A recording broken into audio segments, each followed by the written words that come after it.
Well, good morning, everybody. Greetings and salutations to everybody out there in the world watching this on YouTube and wherever else you might be digesting the Lions Talk Live morning show. I'm your host once again, Dan Thornton, and I want to thank each and every one of you for tuning in today.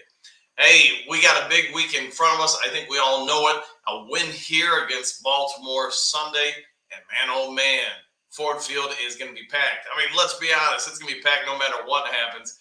When we face the Raiders in Detroit, man, that place is going to be just monster loud. But before we get to that, we do got to say this. The Ravens are legit. So just like last week's team, Tampa Bay, the Ravens bring in a defense that can play. They're strong in all three phases of the game. They can get after you. They can defend you. The one big difference, and if you were watching Micro Mike's show yesterday, there was a group of us on there for the 1 o'clock show, and I'm trying to get into it a little bit in detail, but I try to leave that stuff mostly for this channel just because I don't think everybody else wants me breaking down film and play structures, defensive schemes, etc. So what I can say about this is the big difference between the Bucks, in my opinion at least, and the Ravens is just the fact that Levante David can cover tight ends like a DB or like a safety. So with that being said, it's nothing against Smith or Queen for Baltimore. I just don't think that's one of their strengths. I don't think they're going to be able to cover Laporta quite as well. But before I get into all that stuff, you can see the comment section is already going off. So let's get over to it. Bergs, all right. Good morning, Lions fans. And back to you. Yeah, same to you, Bergs. Good morning. One Funky, good morning. Pierce, hey, good to see you. Morning, Coach. Was at that Tampa Bay game, and I'm telling you, we took over that building. It's going to be interesting. I get all the road games are basically becoming pseudo home games for Detroit. I just wonder what it will be like in Baltimore this Sunday. But I gotta imagine the Lions faithful are going to travel just like they do seemingly every week. All right, Michael, good morning, and howdy to you too. Archon, good morning to you. Hopefully you're having a good one. And Justin, what's up, guys? What's up, you? Good morning to everybody. So if you're new to Lions Talk Live, just a couple real things. If you haven't yet subscribed to the channel, please consider doing so. Trying to make a push. I think we've got to get like 80 more subscribers to get to 3,700. I really would like to try to make that a goal and make that happen by kickoff Sunday. So if you would, please consider doing that. Hit that like button as well. Also, real quick, just because this is what powers the show, if you are considering buying or selling real estate in any format in the state of Michigan, whether it's the Upper Peninsula or just the mainland Michigan, give me a call. Let me use my 30 years of service in the industry to try to help save you money either on the purchase or the sale of property. You'll find that I might be able to give you some tips and wisdom that most of the realtors can't, just because I've dealt with, like I said, commercial real estate, rental properties, flips, primary residences, secondary residences, et cetera, et cetera. You get the gist, but 269-998-2384. Go ahead and feel free to give me a call. All right, well, a few more people in the comments section, looks like. All right, I'm driving down to Baltimore, and I can't help just down 95's 4-hour drive. All right, well, enjoy it, Bergs. Have a good one with you.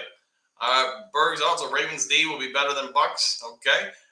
Don, greetings and salutations. Always like the M.O. Abraham kid. Yeah, I think he'll be a nice addition, especially the running back room. I am anticipating that Gibbs is going to be able to play. Is he going to be a little limited? I guess we'll find out. But either way, with Mo and Craig Reynolds, I think we're going to have some decent depth. Plus, there is a situation, I think, where they could use from time to time on maybe gadget plays some of the wide receivers back there. I know Dan Campbell kind of talked about that a little bit. Dad's Let's Go Lions. Yep, I'm with you. I think everybody's on that bandwagon. If you guys saw the thumbnail, yeah, I kind of alluded to it. The national media in the last 48 hours, I mean, not that they haven't talked about the Lions, but man, has it gone to an entirely new level. Also, don't forget to hit that subscribe button and like button. I know I already said that, but just a reminder. All right, Bergs. Driving out. Yep, already got that one. Sorry about that. Brother Ken, good morning from Denver. What time is it there? You guys are, 3 hours behind us? So what's it, like 5 a.m., 4 a.m., something like that for you guys? All right. Ravens D, good with Roquan Smith, Queen at linebacker, but I'm not scared of the D.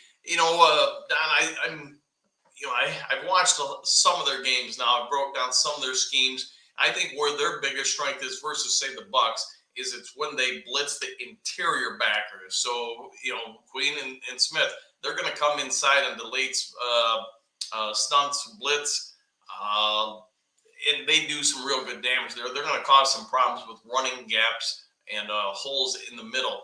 Where the weakness that I'm seeing so far with them is if teams can, if they're good at blocking, especially with the second tier, so not your main 5 offensive linemen, if the tight ends and such can block, so your 12 and 13-man personnel, if you can do that out wide, you can hit them outside of the tackles. They're not as good there. The other thing I noticed so far, and I know I talked about it briefly already, is their linebackers, while they're very, very good, they're just not great like a Levante David at covering tight ends. So I think that's where the Lions are probably going to be scheming already. There seems to be enough consistency in the few games I watched to say that's probably where I would go. But I'm not Ben Johnson. I'm just going to say that that's my anticipation at this point. And I do think that's going to cause a problem for them. Yeah, I'm sure we're all aware as well. Jameson Williams now this is going to be his 3rd week back. And he's going to start getting more and more production. My guess is Marvin Jones, while he's still the starter, or at least has been, is probably on borrowed time there. At some point, you're going to see Josh Reynolds, Jameson Williams, St. Brown take over all 3 of the starting spots at the receivers. And every team is aware of this guy's speed. Every team is aware of what he did against Tampa Bay on the deep shot. I'll say this: he's the closest thing to Willie Gault that I've seen in the NFL in some time. If you're not old enough to know what that means, so the LA Raiders back in the day, had Gault, and I want to say the other guy's name was Hernandez. Just 2 burners basically that could go on the outside, and basically, I'd say 70% of their pass packages were those 2 just run burners down the sidelines, streaks, whatever you want to say. And that just opened up everything over the middle for tight end and 21 personnel, 2 running backs coming out of the backfield. Just very tough for other teams to defend because you had to commit 4 guys to stop those 2. They were that fast. Willie Gault only caught a couple passes a game, but they were usually deep shots. And as soon as you didn't have a second defender go with him, they were taking that one-on-one shot all the time. I got to imagine if on the Lions, that's going to probably happen with Jameson Williams. Not that, 70% of his routes are going to be deep, but I think 50 to maybe 60% of them, probably should be, because you're taking that defense and you're forcing it to extend more and more. It's not that Baltimore can't defend it. I just think, again, you're going to have to commit 2 guys to stop 1. Now you got 9 other guys to have to account for the rest of the field, and that includes your rushers. It's going to make it tough for teams to blitz as well. All right, probably went on too long there. Sorry about that. Jay Mommy, it doesn't matter what the Ravens try. The Lions have seen just about everything. At this point, the farther you get into the season, yeah, I agree with you. It's harder to catch teams off guard. And one of the things I know I talked about in the post-game show, and I think a little bit yesterday, one of the good situations for Detroit with facing Tampa Bay the week before the Ravens is they do schematically a lot of the same stuff, especially with their blitzes. It's the second straight week the Lions will face it. I think we all agree the first quarter the Lions struggled with it in Tampa Bay, but about the middle of the second quarter, you could see Tampa started becoming a lot less effective with some of their defensive principles, and the Lions started picking apart. By the time the second half came around, the Tampa Bay Blitzburg had to really stop because Detroit was beating it fairly regularly. So when you can force teams to do something they don't want to do or take them out of what they prefer to do, that's a win. All right, Pierce Sergeant, what do we got here? Hopefully we get further updates on Gibbs and Branch today. Yeah, Bill Barrow, 4 o'clock that we should get some updates on them. My anticipation is they're both going to play unless there's a setback this week. Gibbs definitely. Branch, again, it's still going to be a little sore, but if I'm him and thinking who he is as far as personality type, he's going to probably try to gut out this week and next week and then have another basically 2 weeks off with a bye. So we'll see. Daz, hopefully they rested Gibbs and Branch just for this game. It might be just the case, but Yeah, I think they're both going to play, and I guess we'll get a better idea around 4 o'clock today. If they're limited in practice today, they're probably playing.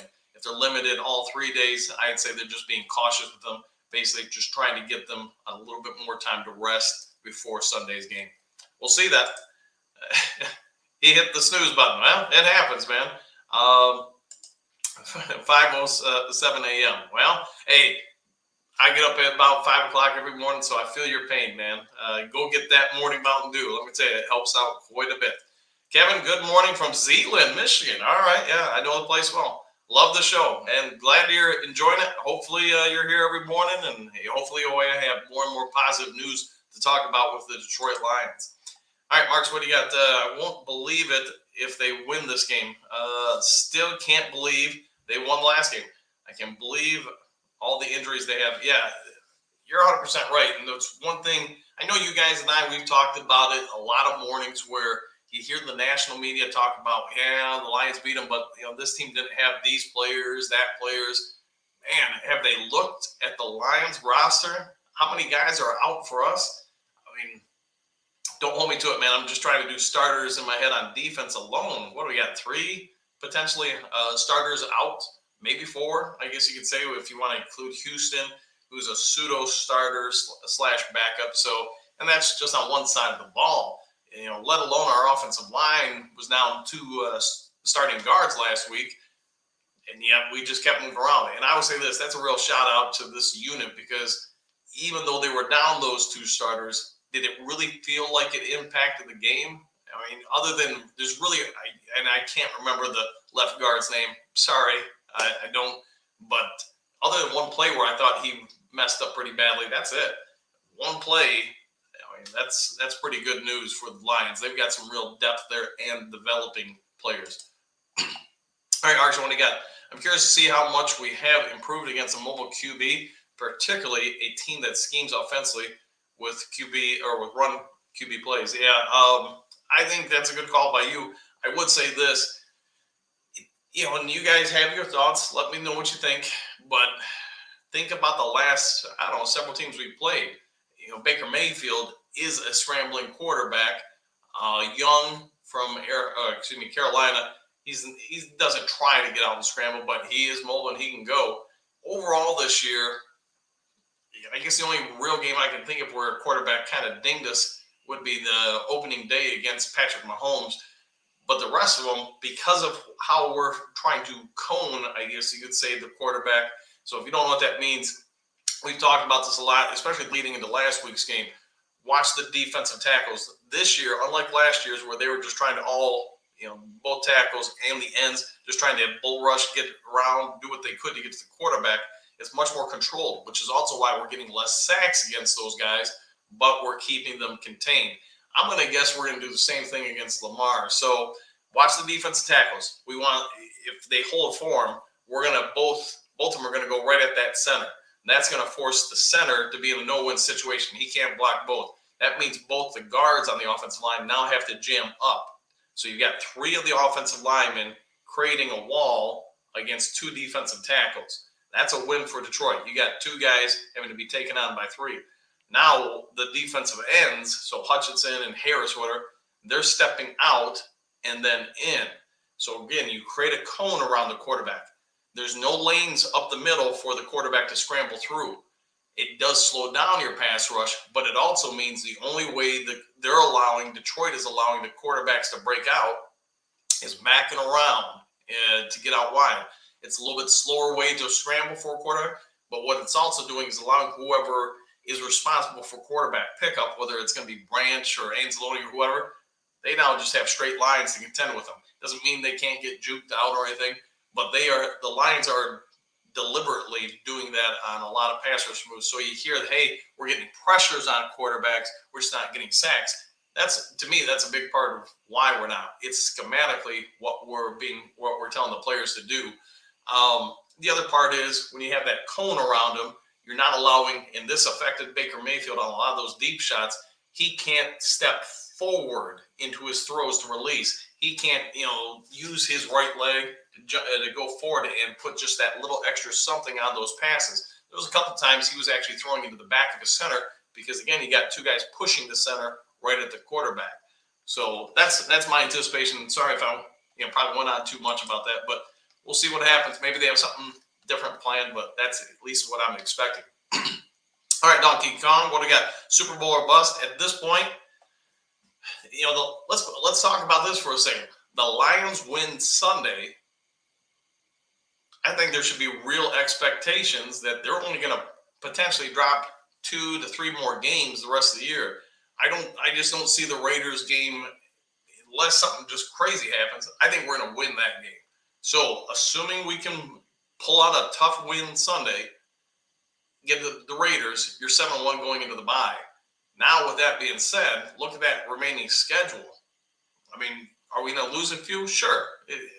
I would say so, but it also means I anticipate this team is going to be in the running for the number 1 seed until the very last game of the regular season. So with that being said, you can't have a better setup for this team to get to the Super Bowl. We'll see what shakes out. All right, one funky though. One funky, the old lyrics thing I'm worried about a little is Lamar running on us after a play breaks down. Everything else I think we can handle. I agree. And so far from what I've seen, if you stop the Ravens' run game, the passing game struggles a little bit. They do have some nice receivers, just not anybody great. Odell Beckham, I mean, I don't think he's who he once was. I think he's at that point in the career where age is starting to show up a little bit. Maybe I'm wrong, but we'll see. I'd rather have them have to pass on us than run on us. Maybe I'll regret saying that. Mark, we seriously need to trade for a great defensive end. I'll be with you. You guys and I, we've all been talking about, hey, the Lions are going to trade. What are they going to trade for? I'm starting to think that might be priority number 1 because the secondary, other than I would like to see us add some depth, it's nothing against Will Harris, but a lot of the breakdowns last week against Tampa Bay where they did get some deep shots off, it's on Will Harris. The guy works his butt off. He does this, that, and the other thing. He can play multiple positions. I get all that. He's a great locker room guy. I don't want him off the team. I'm just saying I don't want the game on the line and him having to guard somebody because they're going to go after him. But to your point, Marks, I think if we can add another legitimate pass rusher, opposite side Hutch, this D just goes to another level. And really, if what we just talked about getting the number 1 seed and making a real trip into the playoffs, try to push for the Super Bowl, it's going to be a game of inches. 1 or 2 plays will alter that game. And another good defensive end who can stop the run and get after the quarterback, that's probably those 1 or 2 plays. All right, Mike, a question. With our injuries, the NFL allows only 8 players back from IR. We've brought back Dorsey and Aquara. How would you proceed with the remaining 6? Oof. Boy, that's a good one. I guess I'd have to spend some time thinking about that one. But Houston, you're going to bring back CJ, so that leaves you 4. And I guess you just got to use your best guess on the other 4 because Matt Nelson's probably going to be 1, so that leaves you 3. Probably the rest of the year, I'm being careful with those. So pay attention to what they choose, but at least those are my initial thoughts. All right, one funky, the only fat finger plus autocorrect. It happens, man. I mean, it happens a lot. Duncan, hi, J Mommy. Yeah, you J Mommy, got a fan base, by the way. All right, Don, what do we got? One funky, I think that there will be key focus locks the key gates, beats us throwing props to Lamar. All right, Mark's Lions rookie running back has missed 2 straight games with a hamstring injury.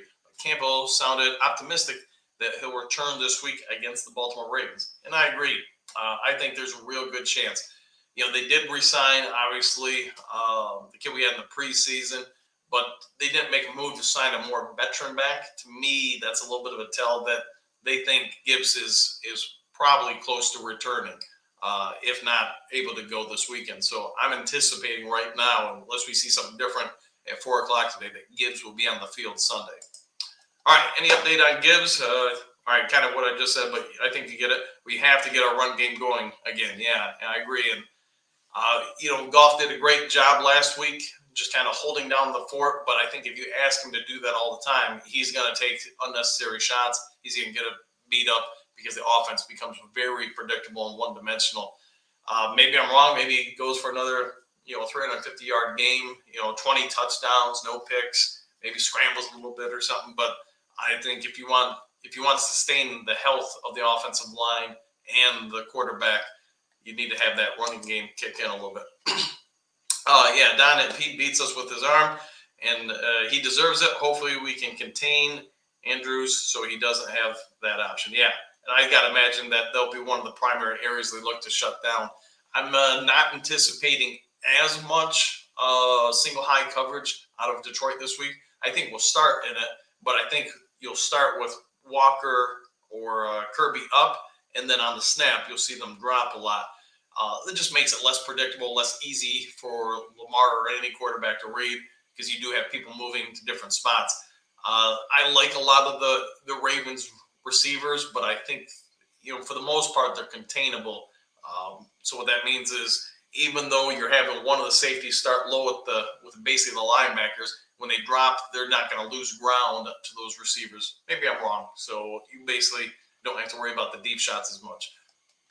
We'll have to pay attention to that. Okay, start work at 5. Well, hopefully you're having a good day at work, man. All right, Marks Gibbs has rushed for 179 yards on 39 carries and pitched in an additional 70 on 14 catches in his first 4 games thus far this season. His best game, not so coincidentally, is when Monty was out. Yeah, and we've talked about that a little bit. I think Gibbs is fine. I get maybe not everybody likes the idea of drafting someone in the first round for depth, but you know what? I think both of them are performing at a good level, both him and Campbell, but they're also not starters all the time. Although Campbell, man, his workload is steadily increasing. Gibbs, he's going to have another great opportunity this weekend. Like you said, how he did against Atlanta, I thought he had a great game against Atlanta. Outside of the first quarter, I do think he hit some holes slowly in the first quarter of that game. But I think, hey, this regime is doing everything they can to make sure there's no weaknesses on this team. Look at last year's draft and the year before. This past season's draft, they hit every position on the field. So outside of special teams. So they got a corner, safety, linebacker, defensive line. They got offensive line, wide receiver, tight end, running back, quarterback. I mean, it's hard to cover across the team more than that. As long as they keep doing that and they draft well, obviously these guys got to work out. There's just, for the foreseeable future, there's going to be very few holes, if any, and sound depth across the field for Detroit.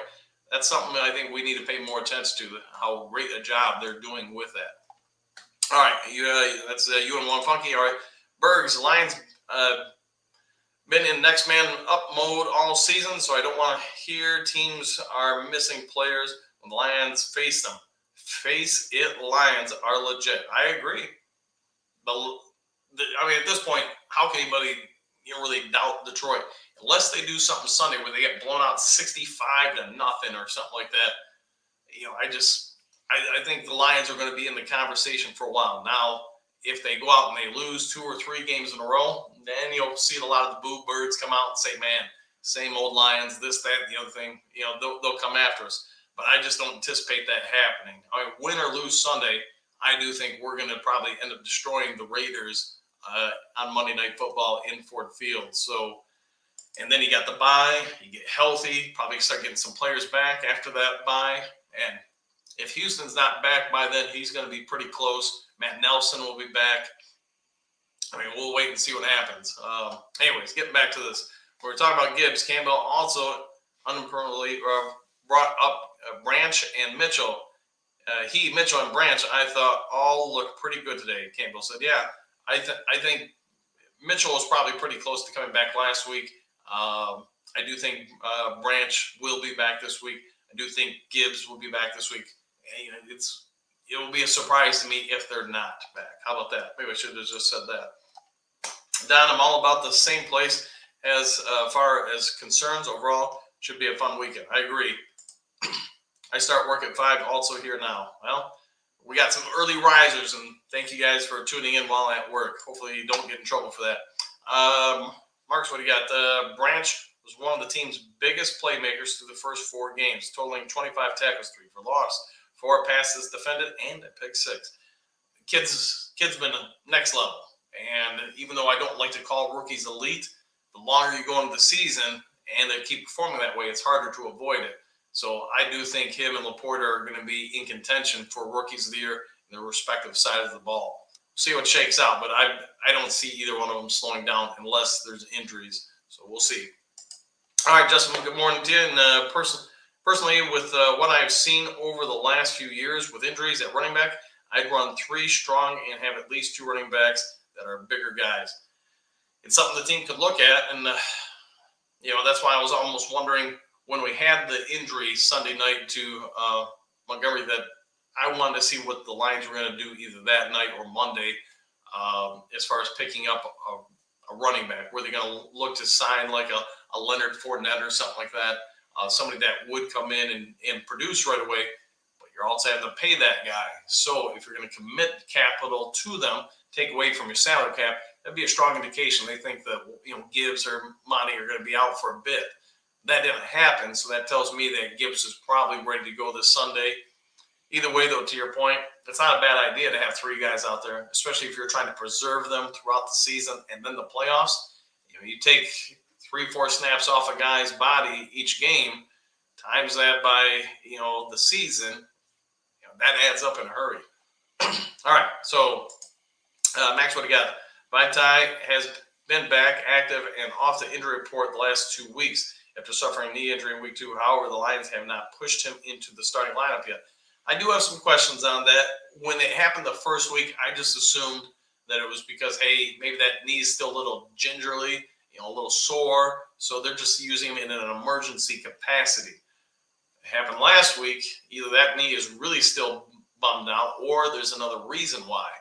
So that's what I guess we're going to have to do a deep dive maybe over the bye and try to watch.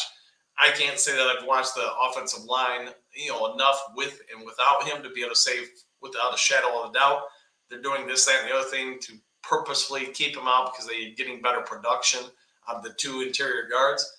But that could be the case. I mean, I guess we'll have to wait and see. Excuse me, had to clear my throat. All right, Jay Mommy, I wonder if the running back from Minnesota they brought back might play. I think he will. He did play the offense in the preseason and did show some promise. Yeah, I'm guessing that he'll probably get some snaps. Now, some snaps mean 1 to 5. That would sound about right because you're probably going to give the majority share to Gibbs. Reynolds is going to get a few, here and there. Maybe in certain situations, Mo is going to get some. All right. All right, Justin, what would you say about trading a 7th-round pick to the Saints to bring Jamo back for our playoff Super Bowl run? Imagine what they would say or mean to the Bets Lions move on, still sharing that success. Could we do it? Sure. I think it just comes down to the contract at this point because don't quote me on this. I want to say we have $7 or $8 million left under the cap. I could be way wrong with that. But how much of that would Jamal eat up? And are you willing to risk not having money to, potentially sign free agents if needed later in the season because of injuries? And I guess that would be the real question. The only person who can answer that one is Brad Holmes. We get Pascal Gibbs. Don says we get Pascal Gibbs, branch back.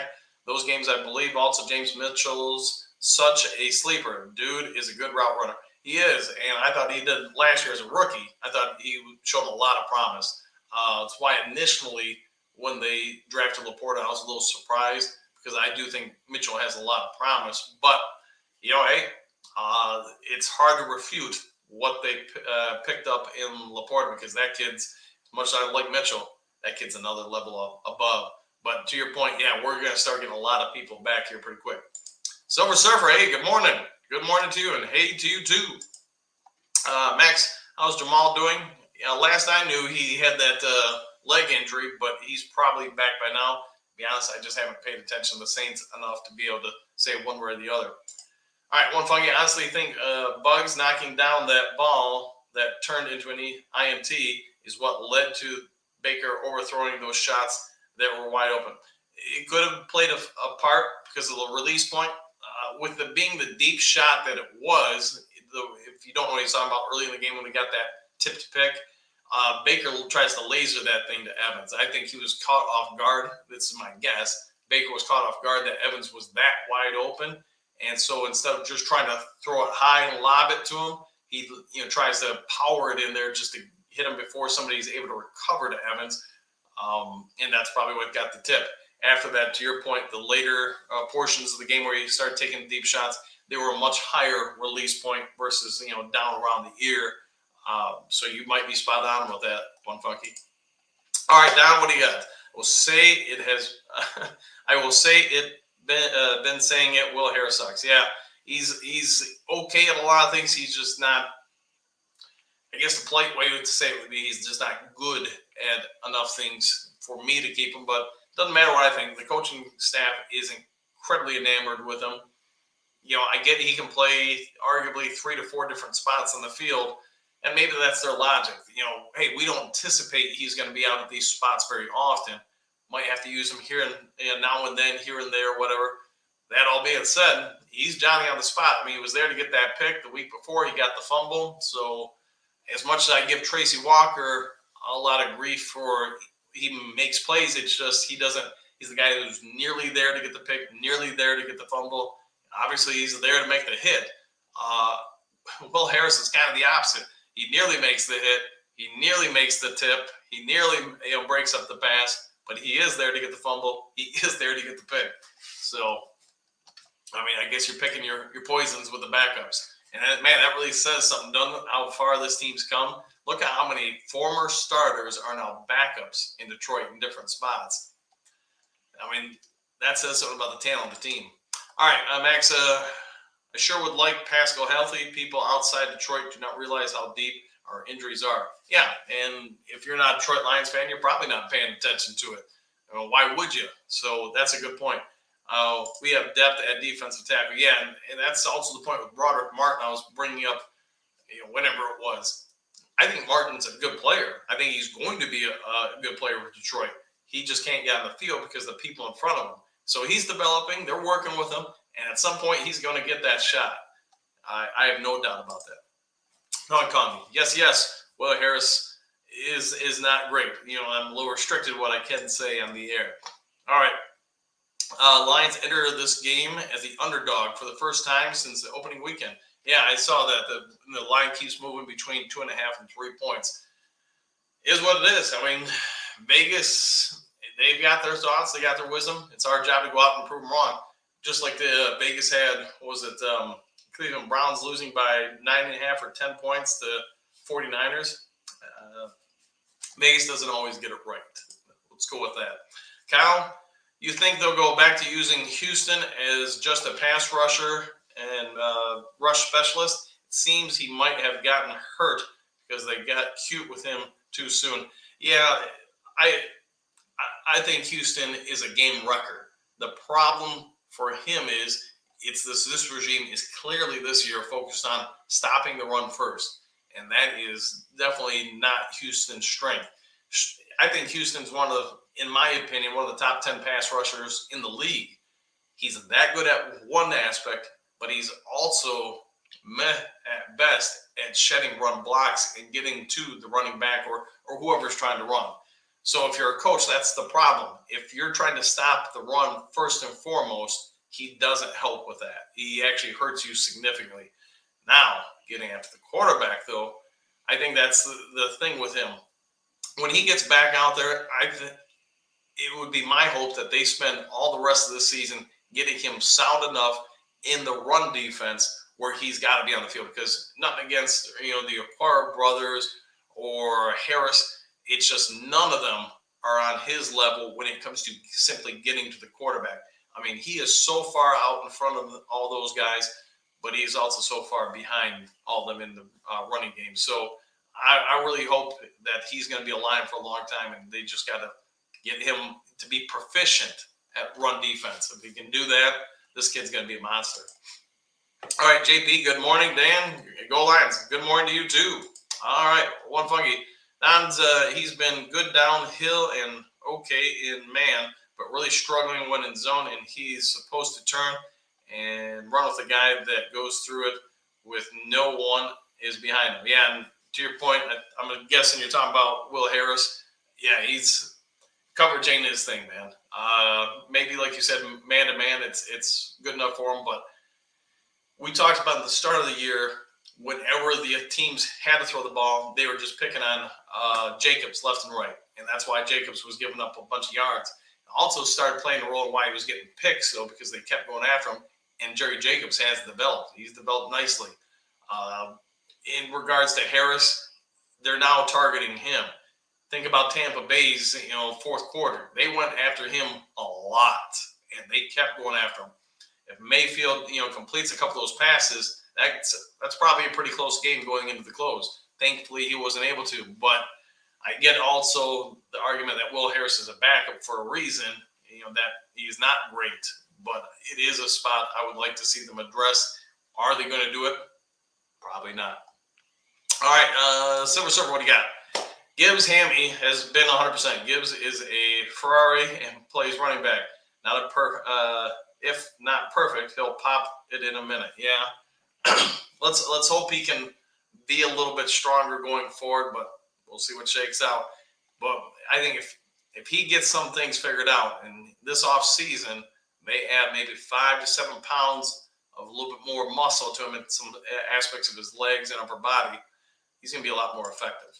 All right, on Marks, what do you got? On 13 run defense snaps, Anzalone recorded 5 defensive stops. Tackles that constituted a failure for the offense, according to PFF.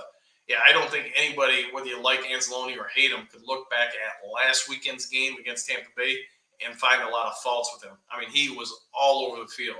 I'm sure most of us know, with the war going over on in Israel, and his parents were trapped over there for days. I didn't know it at kickoff. I did find out about it, through watching the game. His family got back and immediately went to his game. So he probably had a little bit extra adrenaline going through him, emotions. And good for him, man. I'm sure that was not a fun experience that week or whatever they were trapped over there in a hotel. Thoughts and prayers to his family, and glad that they're okay. But as we all probably know, a lot of people over there aren't okay right now. So count your wins when you get them. All right, Merlot, what do we got? I love Justin's idea of bringing Jamo back, if that's even possible. Hey, if you're old enough to know who the $1 Million Man is, everybody's got a price. It's just whether or not the Lions are willing to pay that price to bring him back. Who knows? He might say no. Yeah, he might. He might not want to be a backup. Of 85 qualifying cornerbacks who played at least 21 coverage snaps in Week 6, Sutton finished third in coverage grades at 82.7. Man, you're all over the stats today, and I appreciate that. Down, what do you got? One Funky. I tried to show him the benefit of the doubt, but it's been 4 years, and these things still exist. Yeah, and I do think he's improved, but I also think he's at the point where he's probably plateaued. You're probably not going to get a lot more growth out of him being Will Harris. It is what it is, but they're going to have to make a choice this offseason, because I don't think they're going to do anything during the season this year. All right, yeah, I'm over him too. Okay. Max, what do you got? I still worried a great QB would have hit those open, receivers. Yeah. A better quarterback, more accurate, deep shot quarterback probably would have hit those receivers. But, that being said, a lot of games come down to a couple plays here and there. And we've had some go against us. We've had some go for us. This year, we've had probably more go for us. Wide receivers in Tampa Bay game. Yeah, I got you, man. Coach, have you heard anything about Adoree Jackson getting shipped to us from the Giants? I've seen that a few times.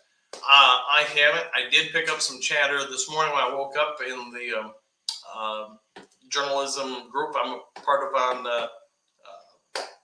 but I'm not going to go into that today. I will say this. You guys have heard me talk about it in some of the breaking videos or whatever, news videos. Brad Holmes has been making calls for weeks to establish relationships with different teams. He's clearly chatting with a couple of teams more than others. I think there's a real chance that he's going to pull the trigger on a couple of people. I don't think it's going to be a Patrick Surtain or anything like that. Nobody at that level, but I do think he's looking to pick up a couple parts for depth purposes. And if I had to guess, it would be on defense. We'll see what happens. JP, $6.9 million under the cap at the moment. Yeah, so that would be one of the things. If you're going to trade for Jamo, how much of that cap are you now going to give up? And I'm not a cap specialist, so I couldn't tell you, but you're going to give up enough where you're going to have very limited room the rest of the season. So your only way to add additional parts, if injuries pop up or trades or whatever, it would be you're going to have to start restructuring guys, and that may not be something they want to do because ultimately you're just kicking the can down the road. All right, Lions talk with the bad guy, John Gabler. Arriving at the party is great, but it's staying the whole time till the end. Yeah, and I think all the Lions fans have been waiting. Man, I've been waiting 40 plus years for this moment, so I'm not leaving the party till they kick me out. All right, Charles X. So is that like Charles Xavier? Question for you, Charles. Do you think that Jamo still have a problem catching the balls with his hands? I think he's going to be okay, man. I just think, sometimes things get stuck in your head. You hear everybody say, hey, you can't catch or you keep dropping balls. It just kind of becomes a self-fulfilling prophecy. Now every time that ball is coming, it's stuck in your head like, man, I got to catch it, and you overthink it and you drop it. That's why I do believe that, that big catch he had probably released a lot of stress from him. And he, if he can do that a couple times early this Sunday against the Baltimore Ravens, that's going to be gone from him. He'll just be out there playing at that point versus overthinking things. I do believe his best days are still to come. All right, just what he got. Jamal's contract is like $4 million a year or less. If Saints already have him the whole season, we're paying a 7th rounder for him. I'd say we just pay this year. We get him for the playoffs and run next year for $4 million. It could happen. We'll see what Brad Holmes does, but again, we just want to make sure we don't put ourselves this year into a bad spot. Jamo has several problems catching the ball. Yeah, severe problems catching the ball. He does, but I also, like I said, I think the more he starts having some success catching, I think that will start going away. But every now and then, Jamo does indeed catch the ball. Yep. Derwin, hey, good morning to you, man. I haven't seen you in a bit. Do me a favor, and can you tell my baby, hey, Chambers, hope you feel better. She said, throwing up. Well, I hope you feel better out there. It's that time of year. You got to drink your Mountain Dew to get healthy. So I don't really drink the Mountain Dew, by the way. But good morning to you, man. Yeah, and hopefully she's feeling better. Hopefully Araya feels better. So, yeah, anything you need from me, man, say the word. I'll give a shout out. All right, Goff has had problems not underthrowing Jamo. I got to imagine a lot of quarterbacks do. And with that point, I think the more they're on the field together, Goff's going to get better with the timing. You could tell that pass was a little bit thrown behind where if you would have let him, the defender would have had no shot. But timing routes, and getting used to somebody who can go that fast versus other guys, it takes a little bit of time. People act like the ball had been in front of him so he can keep stride and run through the ball instead of having to reach behind him. I agree 100%. And some of that's, to your point, on Goff. But again, I think that will work things out over time. We'll see. All right, what do we got? Lynn Insider. Kirby blew 2 coverages badly that should have been TDs. I'd have to go back and watch the tape to see if that was on Kirby, Harris, or somebody else, but somebody's to blame there 100% for sure. So, all right.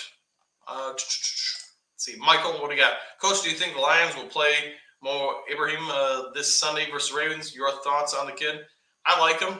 I think he did well this preseason. I think he's got a little bit more pop as far as, physical play than some of the other running backs out there.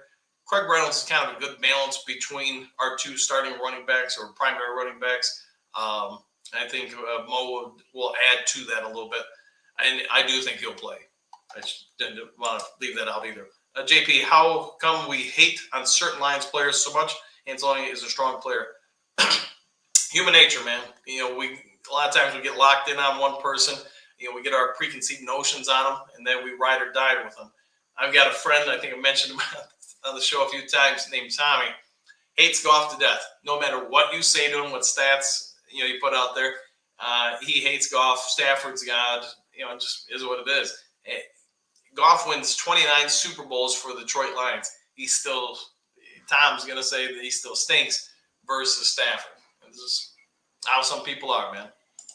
During yesterday, I watched tape of the Ravens, and they look good, but they stall out in the red zone a lot. I would agree with that. If we can keep them keep them to field goals, and keep punching in touchdowns, we should blow out Lamar. And I'll say this, my way too early thoughts on the game. Our offense, if they go out and score, 2 or 3 touchdowns, it's going to be real tough on the Ravens unless we do have defensive breakdowns. I just think their offense is fairly one-dimensional, at least from what I've watched of the couple of games I've broken down this year. It's their passing game that's not great at this point. Maybe they'll have a breakout game against us. That would be the most Lions thing to happen. But I'll say this. They rely a lot on the run blocking and pull systems, guards, tackles pulling, tight ends pulling to help generate running lanes for either Lamar or the running backs. It's not what it was a few years ago. Most of the league has seen it now. Plus, they've changed some offensive coordinators, which has really hurt their system. If we don't turn the ball over, I'll actually say this, and I said it on Micro Mike yesterday. Last week, I thought we'd win by like 10-ish, maybe 2 touchdowns. I think this weekend we have a chance to win by like 17, maybe 20. Now, doesn't mean we will, because the Ravens defense, they create some turnovers. That's going to cause a problem. That's going to change the game significantly. I just think the game ultimately is going to be won by if our offense can put up enough points sustainably throughout the game, where the Ravens really have to get away from that run game and become one-dimensional pass. It's just not a strength of theirs. The receivers, like I said earlier in the show, I think they're good. They're just not great. They don't have a Mike Evans type, player. They don't really have what I would say sound, strong possession receivers. Tight end is pretty decent, but we'll see what shakes out. I'm thinking we have some potential to win this game, and by more than 10 points. All right, can't throw. Yeah, I would agree. I think you're spot on with that, Derwin. I mean, yeah, I don't think they're built schematically for that.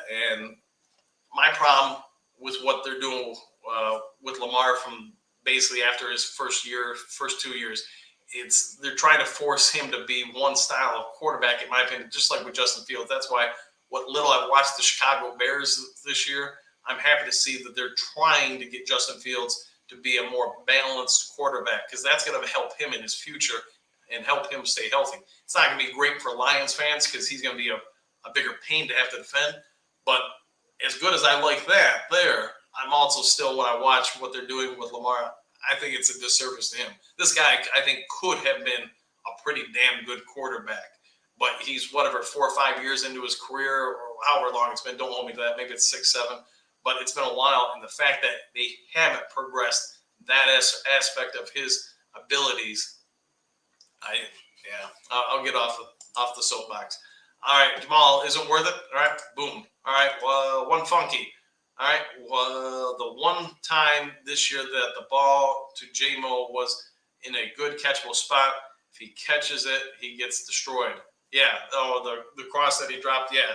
I know what you're talking about. Yeah, that pass, everybody jumped on him for dropping it. Caught the other ones that game. But, yeah, he was probably aware he was going to get lit up on that. And for a younger receiver, for any receiver, that's the thing. Bergs, it was cool. His family was right behind him at the bench after the game and ran over to them, taking pictures. Anzalone has been a beast this year.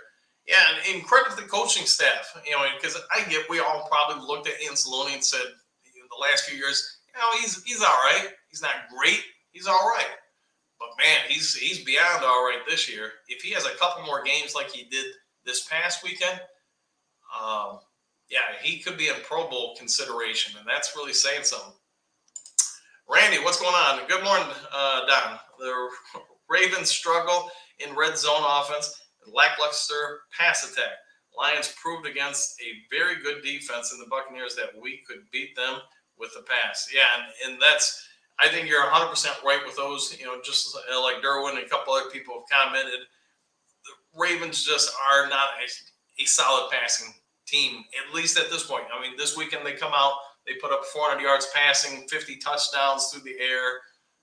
That's going to change the narrative. But at least from watching the game tapes, the route concepts are very delayed. So what that means is they take longer to form, and it's just – as much as I think the Lions are going to try to, close the cone around Lamar, he's going to have the same problems stepping up into throws like other quarterbacks have against us, whether it be Baker Mayfield or Young or whoever else. So assuming that's true, that means when he's throwing it, it's probably going to be a little bit of a duck and often behind receivers, which helps defenders get picks. And, I think they could use a change in offensive schemes there. I get they're trying to do what they can to keep him towards that system that made him the MVP a few years back. But that system's been figured out, whether it be the run and shoot or any other kind of offense that comes around. Once defensive coordinators get an off season to really break down your film, where they don't just have 2 or 3 practices to prepare for your offense, now they got an entire season or off season to do it. Those systems start breaking down. And what you can say about the Baltimore Ravens offense the last few years, every year it becomes a little less effective because teams are just better at defending it. Could also be a reason why the Ravens struggle so much in the playoffs, where a team now has 4 or 5 practices to prepare for that thing before them. And the Ravens have struggled in the postseason with those schemes. All right, heading into work, Dan. Happy Mountain Dew 30. Thank you very much for that, teacher. Yeah, it's about that time for me too. Yeah, we're going on 50 minutes here. I got to pay attention to time. In Holmes and Trustbergs, right on. Play action run, they might have to. All right, Mo Ibrahim's running style is similar to Montgomery, gritty and hard runner. Yeah, I agree. He's going to be very strong between the guards, between the guard and tackle runs. 100%. All right, a few more of these, and then it's probably time for me to get moving. Lynn Insider, of the 7 to 8 passes Goff has thrown to Jamo, 75% of the passes were not very good. I would say that's also accurate, and a multitude of reasons. But they've got to do a little bit more to work on timing. But that's also, a point we all need to consider. They've had these two, like a month and a half off from working with each other because of his injury. Timing with receivers and quarterbacks does take a little time to develop. And I'm going to guess that's going to get better and better as the season moves on, just so they get more familiar with each other. Mike Kip, the Kipster, good morning to you. Thomas Taylor, if you watch Jamo's college highlights, he has always caught the ball with his body. Not ideal, but as long as he catches it, I don't care. Yeah, just find a way to get it done. That's end of the day, I'm with you. Hey, anytime, man, and I hope it feels better. So need anything from me, say the word. I got you. All right, how about 2 more? And then it's I hear the dew calling. Michael, if we extend Jared Goff prior to trade deadline, when I can see Brad Holmes pulling off big trades, they may try to simply do this. Just a thought. With the extension, try to get some sort of relief for this year so they have a little bit more money to play with. That's an idea. I'll throw at you guys. So, Key, what do you got? Stephen A. Smith got the power rankings right based on logic. People just need to chill and accept it. I know it's difficult to fathom for some that they are the number 1 and top of the league. Yeah, we win this weekend. Yeah, it's going to be hard to keep the Lions out of the number 1 spot for most of the league. Romerville, watch Leonard Fournette. Yeah, and that's what, Mike, to your point, yesterday I thought would be a big tell where Gibbs was with, being healthy enough to play Sunday. They were going to bring in somebody like a Leonard Fournette. I think it would have been yesterday just because you get him through a few practices. It's Wednesday now. You sign him now. He's only going to get Thursday. To be fair to him or anybody, you're not going to really know the playbook enough to do much. But they didn't sign him or bring him in at least yet. So I'm guessing Gibbs is going to be okay. Listen, I think everyone has a Goff hater when he came, but I think both teams won this trade. Probably, yeah. I mean, Rams ultimately got what they want out of it. Lions are getting a lot more than they probably anticipated. It would be a battle of defenses. Both top defenses just got to contain Lamar. Outside of that, I think our wide receiver creates problems for them. They haven't played a team with a deep wide receiver room like ours. Yep, 100%. Silver Server, what do you got, man? Coach, how about fast horizontal crossing routes with Jamo? Those could not require so many adjustments. Give it to him fast and let him run. I have not seen any in the extended highlights. No, and to your point, I think what I'd like to see, if to help Goff hit him in stride a little bit more, is an interior post and exterior post. So going up and breaking towards the sideline or going up and breaking towards the center of the field. And especially if you can do that with, say, a Khalif Raymond or somebody with some wheels, that puts a lot of pressure on single high safeties. Then it just becomes, if they're both running those routes and then crossing, whoever the single high safety is for Baltimore, if they go single high, he's got to make a choice. You're going to give up one of them, and if he doesn't really respond to one, then you're going to let both of them run wild. So pay attention to that. My guess is that they do that, it will be probably towards the end of the first quarter, middle of the second quarter, when you've kind of established some things. You're trying to lull the DBs into a little bit of sleep, and then you hit that once or twice throughout the game. Teams that run single high safety, if you face burners, which the Lions now have, you put that guy in a world of hurt. If that receiver can dust the first corner and get a yard or two on him, that safety has to read it and cheat over. My problem is, if both of them now cross right at the safety, he's got to pick one. He can't run physically with both guys because they're both going in opposite directions. All right, we've been on for almost an hour. My throat's getting dry. It's Mountain Dew time. Sorry if I didn't get to you. Hopefully you guys come back tomorrow morning. If you haven't yet subscribed to Lions Talk Live, please consider doing so. Trying to make the push to get to 3,700 by kickoff on Sunday. Also, in case you guys are still paying attention, listen. When we get to 10,000 subscribers, and I know that probably seems like a long time away, but man, we've gotten 1,500 subs in the last, I think, month, maybe 6 weeks. But I do have it worked out with a couple sponsors where they will provide food and we will do a tailgate. So if the faster you guys can help me get the channel to 10,000 subs, faster I can get you all some free food and beverages. Probably not adult beverages, just letting you know, but it could be Mountain Dew. So I'll try to get a better idea as far as the food buffet, what you guys can expect. We'll have to work out some sort of ticket system where if you're a subscriber to Lions Talk, you get a ticket, you get to come in and get some free food and some, free whatever gear or whatever. But it will be outside Ford Field. If you guys have any thoughts on that, go ahead and let me know. Hit me up in the comment section. And I'm also trying to work on something for 5,000 subs. Probably won't be as lavish. Sorry. I'm doing what I can to get, sponsors and stuff. But we get to 5,000 subs, which are, I guess we get to 3,700 subscribers by this weekend. It's only 1,300 away. So like I said, we've added 15 in the last month-ish. It wouldn't really take that long to get to it. All right, I'll get out of here. Go have a great day. Have a Mountain Dew. We'll see you next time on Lions Talk Live. Bye, guys.